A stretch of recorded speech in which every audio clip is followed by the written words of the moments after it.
Finding Gold Out West, Adventures in Arizona, Utah, Nevada, California, August 12 through 25, 2023.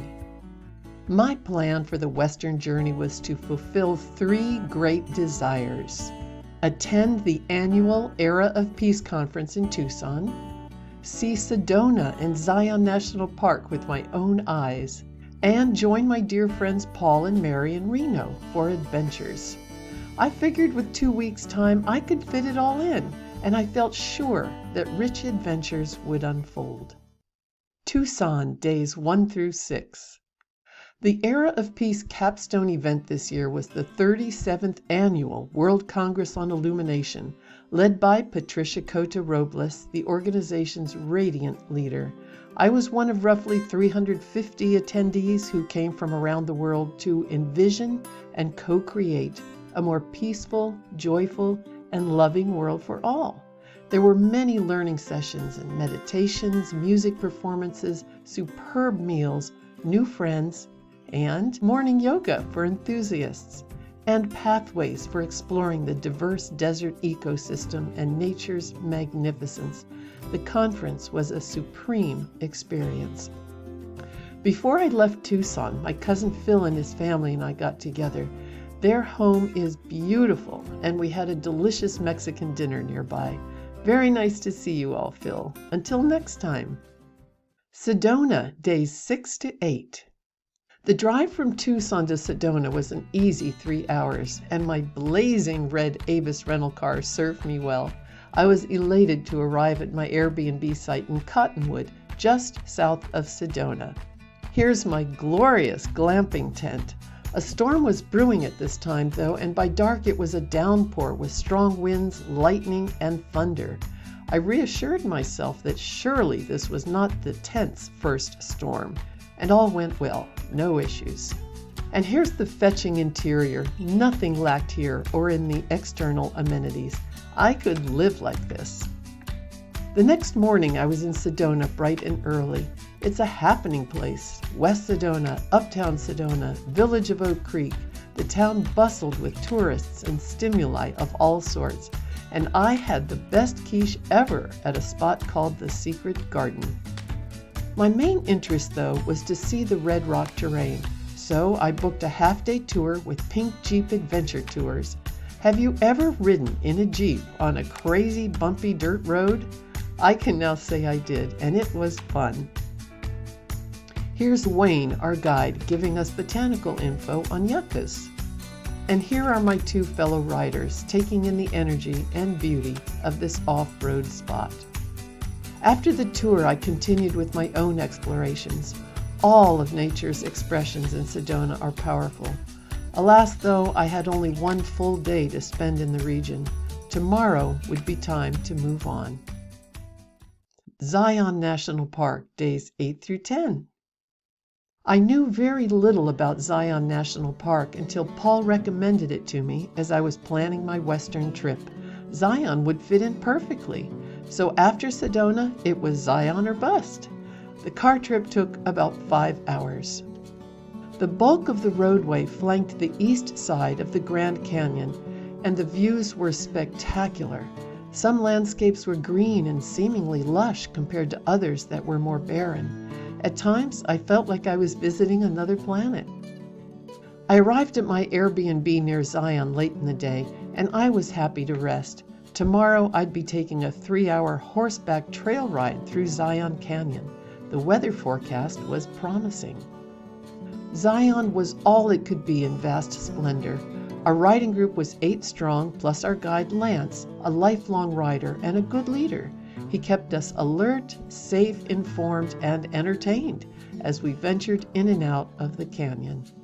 Big D was my trusted steed, and I felt kinship.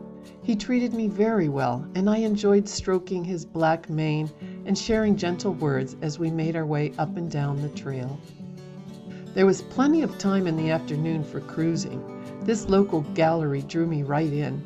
It was well appointed with beautiful arts, and I purchased this wool weaving, a gift to bring back to Maryland. My afternoon ended a bit early, but I now had time to leisurely pack for tomorrow's trip to Las Vegas, where I'd return my rental car and catch my flight to Reno. Las Vegas, Day 10. Zion to Vegas was a nondescript trek, and I needed a pick-me-up. Yelp told me about a stellar spot in Vegas called Mothership Coffee Roasters.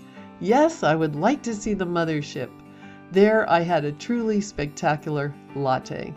The truck sculpture is a vestige from Burning Man, which coincidentally would take place just a few weeks later in Black Rock City, Nevada, 9 hours up the road from Vegas.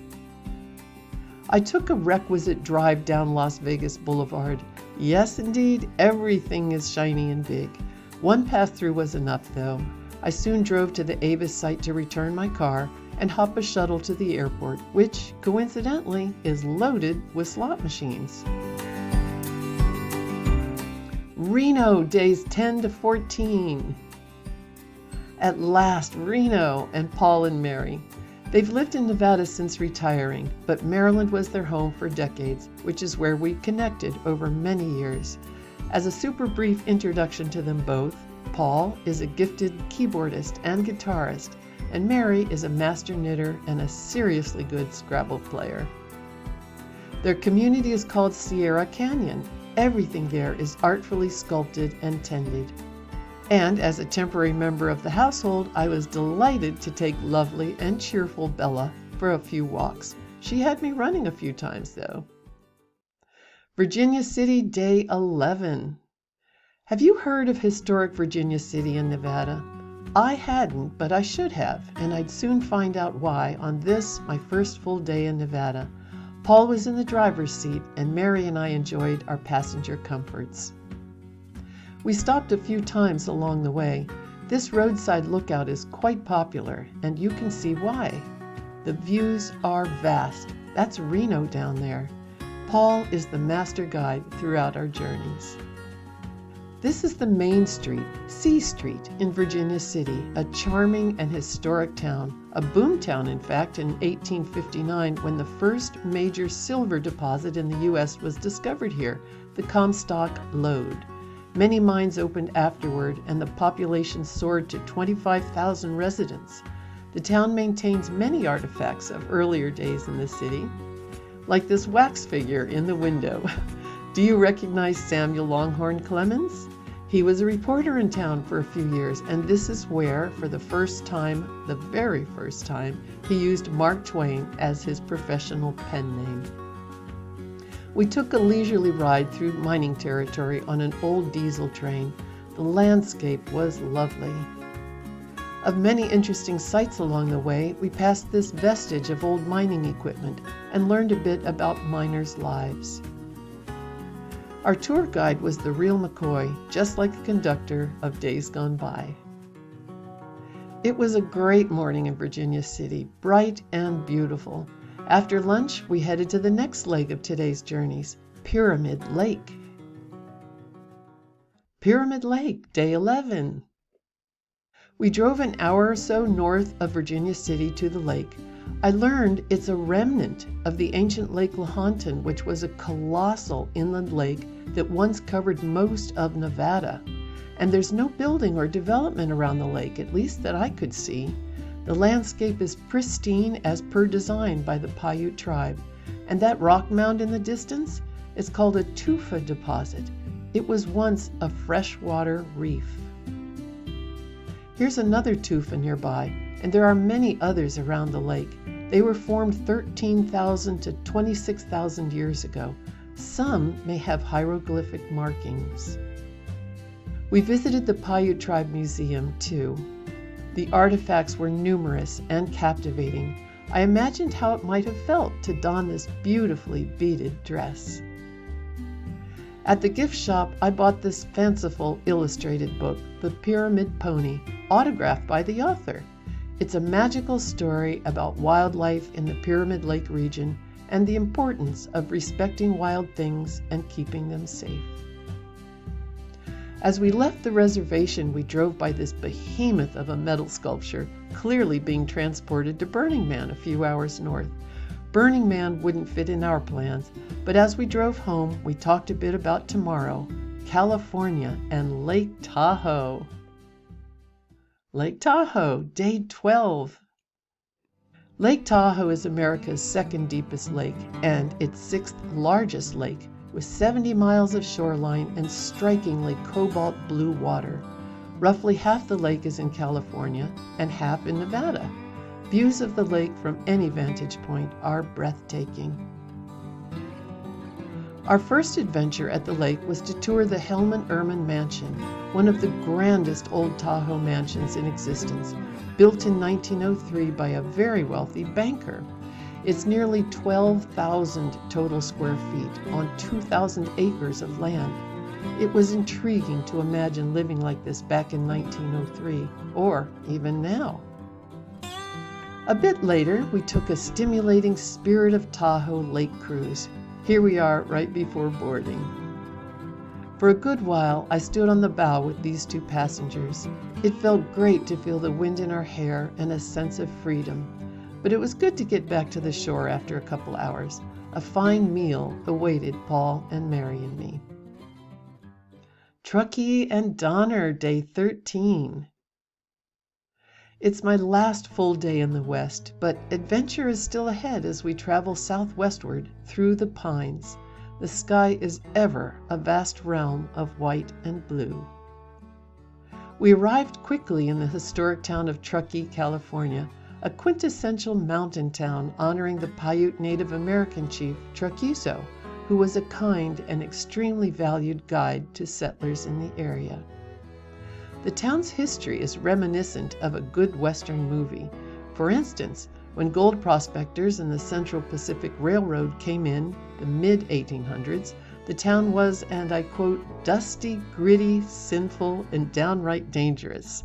But by the early 1900s, the movie industry was using the area's stunning backdrop for filming, and Hollywood stars became commonplace on Main Street. Nowadays, Truckee is a year-round tourist destination, and we enjoyed exploring. Mary knows every inch of her knitting needles and where to find the best shops for supplies.